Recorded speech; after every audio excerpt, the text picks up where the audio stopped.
Bienvenue dans Autoculture Express pour tout savoir sur une voiture en moins de 3 minutes. N'oubliez pas de vous abonner pour ne pas louper nos vidéos long format tous les mardis. En 1981, le groupe Peugeot n'était plus que l'ombre de lui-même. Pourtant, deux projets vont sauver in extremis PSA, la Citroën BX d'une part et la Peugeot 205, toutes les deux débutant leur production en 1982. Le miracle se produisit. En moins de 2 ans, le succès spectaculaire de ces deux best-sellers feront ressortir le lion du rouge, au point de sortir les griffes à nouveau au Mondial de l'Auto en 1984 avec la Quasar. Le succès de Peugeot ne résultait pas que des ventes. Les succès sportifs, avec Jean Todt à la baguette et la 205 Turbo 16 en groupe B, étaient là pour prouver que les choses étaient sérieuses. Peugeot comptait bien jouer un rôle à terme dans le domaine de la sportivité. Et la Quasar se voulait résolument futuriste.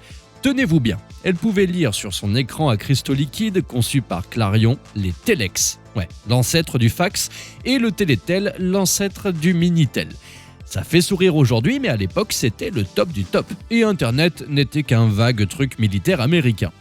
L'intérêt est ailleurs. La Quasar est issue de la compétition. Des compétitions.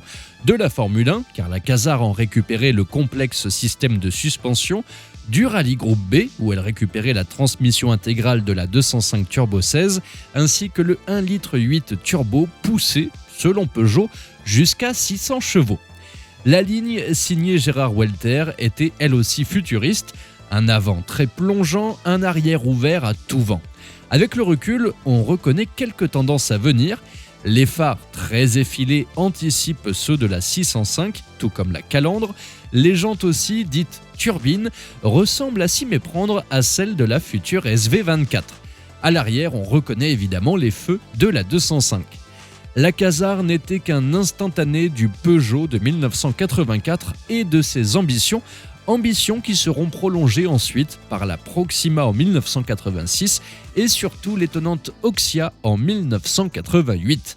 La Proxima restera plus anonyme dans les esprits quand la Quasar et l'Oxia marquèrent les gamins de l'époque.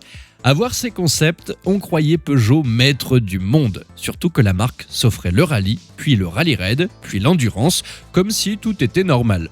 Il en reste aujourd'hui beaucoup de nostalgie et un concept encore très beau et pas si daté que ça. Dites-moi dans les commentaires quel concept Peugeot des années 80 vous préférez, l'Oxia, la Quasar ou la Proxima.